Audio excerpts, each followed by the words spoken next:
Canoë. D'abord, j'aimerais bien savoir, c'est la première édition? Oui, c'est la première édition. Qu'est-ce qui vous a inspiré vraiment? Au fait, ce qui nous a inspiré, c'est à partir d'un film documentaire qu'on a regardé dans notre centre avec Guinée Solidarité Bordeaux. D'accord. Ils ont fait un film documentaire sur des jeunes immigrés à partir de Bordeaux.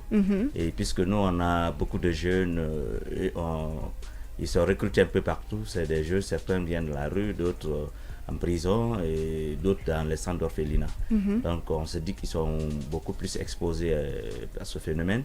Et donc on a regardé le film, ça nous a inspiré. On s'est dit, bon, est-ce qu'on ne va pas faire une marche ensemble avec Guinée Solidarité Bordeaux afin de sensibiliser les jeunes d'ici, parce que c'est mieux de sensibiliser au niveau de départ. Et quand on sensibilise les jeunes à travers les métiers du cirque, parce que nous on a la possibilité que les jeunes voyagent à travers des contrats qu'ils gagnent avec pourquoi forcément le cirque? Est-ce que vous pensez que ça va plus toucher les jeunes? Oui, le cirque touche beaucoup plus de jeunes parce que le cirque est aujourd'hui comme le football. D'accord. Vous savez, les jeunes, quand tu es un bon joueur, tu as la possibilité de signer un bon contrat avec un club. Bien sûr. Donc quand tu es un bon circassien aussi, tu as la possibilité de signer un bon contrat avec des grandes compagnies.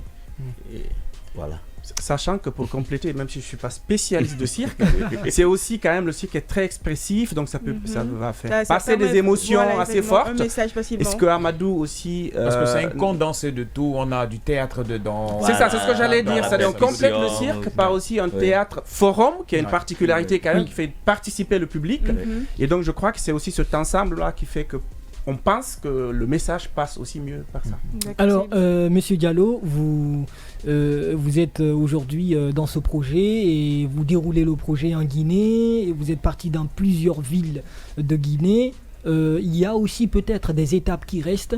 Mais moi, j'aimerais juste savoir comment le projet a été monté, cette combinaison de cirque et le projet proprement dit avec l'association Guinée Solidarité. Oui, et comme le disait mon collègue Amadou là, de Tinafan, c'est que nous, ce projet s'inscrit dans un ensemble plus large. C'est que il se trouve, hélas, et ce n'est pas notre faute, en France, en Europe et surtout en Gironde, on reçoit beaucoup de ce qu'on appelle les MNA, mineurs non accompagnés. Et il se trouve, malheureusement encore une fois, une bonne majorité de ces jeunes-là viennent de Guinée. Les statistiques sont claires. Si je prends celle de 2018 par exemple, sur 2018-2019, sur 10 jeunes, 5 sont d'origine guinéenne. Donc ça nous pose un problème. Sachant que quand on les reçoit, bon, vous savez, c'est les associations qui se mobilisent pour les accompagner, il faut une intégration, etc. Et puis il y a aussi une sorte de fort déracinement. Donc on s'est dit, tiens, il faut qu'on fasse quelque chose. Et donc il a évoqué le film qu'on avait fait réaliser avec, en lien avec quelqu'un que vous connaissez certainement, un réalisateur Thierno Souleymane Diallo, difficile à raconter, le film, le Métissifade et Ampoulard, justement, qui fait parler les jeunes là, du côté de la France, en particulier en Gironde. Et on s'est dit, bien, le prolongement de ça pourrait être justement aller en amont, voir le pays de départ, là, en l'occurrence les zones, l'axe de départ. C'est pourquoi vous parliez effectivement, grâce à la mobilisation de Tinafan et de ceux qui nous accompagnent, les troupes locales, les SECOJ en particulier. Il y a eu une représentation à la baie, il y en a eu une à Pita, il y en a eu une à Mamou. Effectivement, on voit ça sur l'affiche. Hier ou avant-hier, on était à Kindia.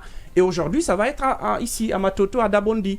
Et donc, dans 2 jours, ça va être à Matam. Et enfin, le clos, ça va être à Amdalaï, j'espère. Oui, on tient le lieu, au grand rond-point de Amdalaï. Voilà, pour mobiliser les gens et surtout faire avec ceux qui viennent participer. Voilà, et très rapidement, j'ai une petite question. C'est quoi? Vous exercez déjà depuis combien d'années? C'est-à-dire, même si vous n'étiez pas en partenariat, vous, votre cirque et vous, votre association, Solidarité France, Guinée-Bordeaux, c'est ça? Donc, je ne sais pas, vous exercez depuis combien de temps et quel est le mot que vous devez lancer à l'endroit de ces jeunes aujourd'hui qui se déplacent? Et voilà, tout d'abord, sur vous. Voilà, moi, au fait, il y avait le Circus Baobab qui est la toute première compagnie de cirque en Afrique. Après, le centre Tinafan est construit à partir de 2000 et les activités ont commencé à partir de 2001. Donc de 2001 jusqu'au jour d'aujourd'hui, on a pas mal des jeunes qui représentent le cirque guinéen à travers le monde. Et si vous vous souvenez, il y a un jeune circassien contorsionniste Papis Keta qui est basé en Belgique et qui représente aujourd'hui la Belgique presque dans toutes les compétitions circassiennes. Et donc vous avez les deux frères Silla en 2016, première saison de l'African Incroyable Talent, qui ont remporté et qui sont aujourd'hui aux États-Unis. Donc ils sont un peu partout. Même l'année dernière avec Afro Super Talent, le gagnant est Mohamed Ben Silla, rebondeur, et actuellement à chose au Canada. Ils viennent de finir une première tournée à partir des États-Unis et ils sont actuellement à Mexique. Et avez-vous déjà géré des micro-projets dans le sens de l'immigration ensemble avec Alors, c'est la première fois que, clairement, on travaille. Ceci dit, ce projet, bon, ça fait 2 ans quand même. Ça fait 2 ans vraiment. On est là-dessus, ce n'est pas un one-shot. Hein. Et ce que je n'ai pas dit, et je pense que c'est important, ça va dans la logique de ce que nous faisons, il y a un film documentaire qui est en train d'être réalisé pour documenter l'activité que nous menons ici. Parce que si on veut éduquer ou participer à éduquer, y compris les acteurs qui reçoivent du côté de France, mais aussi ici, les villes où on n'a pas été, c'est qu'on a la chance d'avoir une petite équipe en plusieurs langues qui est en train de faire, et en plus, voilà, c'est ça. Okay. Et juste pour répondre à la question de la date de création, il faut savoir que nous, on est une antenne d'une structure qui est plus large, qui s'appelle Guinée Solidarité, qui a été fondée par Nadine Barry, que vous devez peut-être connaître, dont le dit, hélas, est décédé au Camboiro. Et donc, ça fait une quinzaine d'années que l'antenne de Bordeaux existe, mais il y en a une à Strasbourg qui est encore active. Par rapport au documentaire que vous avez réalisé, pourquoi vous avez choisi le nom de nos métis Sifadé? Ça, c'est la première question. Deuxièmement, pourquoi vous avez accentué votre projet sur la ville de Mamou et aussi à Conakry? Pourquoi pas les autres régions? Alors, 2 choses. D'abord, ce titre s'est imposé. C'est imposé, c'est même pas nous qui l'avons imposé. Si vous regardez le documentaire, vous entendrez les jeunes dire très souvent c'est difficile à raconter. Et donc il y a un des jeunes qui évoque nos métis Sifadé et plusieurs fois. Et donc en réalité, ce titre s'est imposé de lui-même. Ça, c'est un. Deuxièmement, on n'a pas été qu'à Mamou.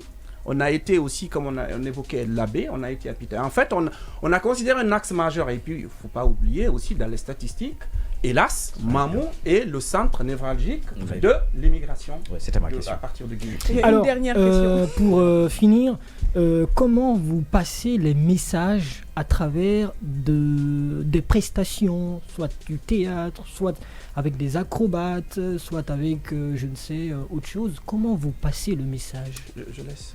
Donc en fait, on a mis 2 choses, le cirque et le théâtre forum. Le cirque, ça facilite la mobilisation. C'est vrai qu'on a un spectacle de cirque aussi qui parle d'immigration, mais de manière mimée.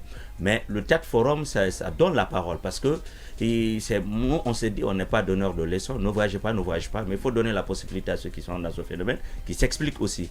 Donc, c'est d'échanger, non seulement par les jeunes, mais il y a des parents aussi qui financent parce qu'on a fait la recherche formative, on a interrogé les gens. Et la plupart de ces gens-là nous ont dit qu'ils sont financés par leurs parents. Donc c'était une possibilité d'ouvrir une discussion, un débat entre les parents et nous et les comédiens, et savoir pourquoi ils financent et pourquoi ils ne donnent pas l'argent là à ces enfants pour apprendre un métier. Et les jeunes, pourquoi ne pas apprendre un métier avant de voyager? Parce qu'il n'est pas interdit, le voyage c'est un phénomène naturel. Tu ne peux pas dire à quelqu'un ne voyage pas. Très malheureusement, on est pratiquement à la fin, mais quel est votre mot de fin? Le mot de fin, c'est aujourd'hui on va prester à Dabondi, c'est d'appeler les jeunes à se mobiliser vers là-bas pour qu'on discute, parce que c'est bon de discuter. Et des jeunes, c'est d'apprendre aussi un métier et de venir vers le cirque, parce que le cirque aujourd'hui, c'est un moyen qui permet aux jeunes de voyager de manière légale et d'avoir de bons contrats et revenir réaliser dans leur pays.